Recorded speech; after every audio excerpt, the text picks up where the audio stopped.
USibanyoni uqale wachazela ikhomishana indlela imboni yamatekisi esebenza ngayo. Uthi basebenzisa imali yebhakede ukuqasha izinkabi ukubulala abancintisana nabo. The practice known as imali yebhakede, i.e. bucket money, involves the daily or the weekly collection of unaccounted funds from drivers by associations executives.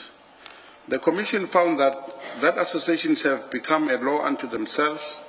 USibanyoni usola ukuthi owabe engumphathi wemboni yamatekisi ongasekho uJonathan Msibi wazama ukumsoconga ngo-2006 emva kwengxabano ababa nayo.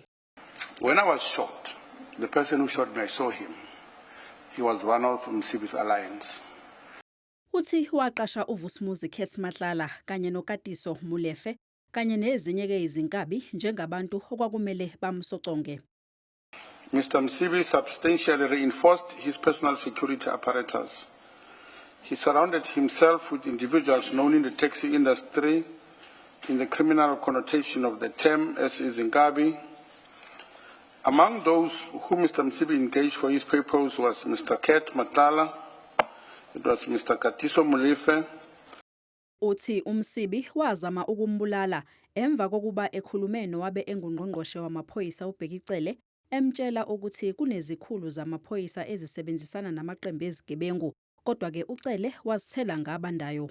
He said the following in isiZulu, ufuna ngenzeni mina ngoba vele niyabulala namateksini.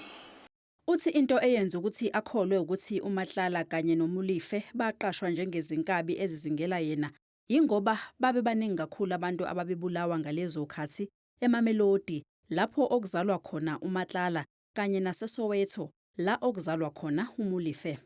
With Mr. Matlala, if you read, he's from Mamelodi, and at the time people in Mamelodi were dying and everyone was talking about him. At the time when people were dying in Mamelodi, at the same time Soweto was on fire. There were a lot of people that were dying, and Mr. Molefe is from Soweto. Ucele ikhomishana ukuthi ibize owabe engungqongqoshe wamaphoyisa uBhekicele azocacisa ukuthi wayeqonde ukuthini uma isakhamuzi simbikela ngobugebengu obuqhubekayo yena bese ezithela ngabandayo ekubeni engungqongqoshe. Ngomsombuluko uSibanyoni kulindeleke ukuthi aphoswe imibuzo ngokhomishana.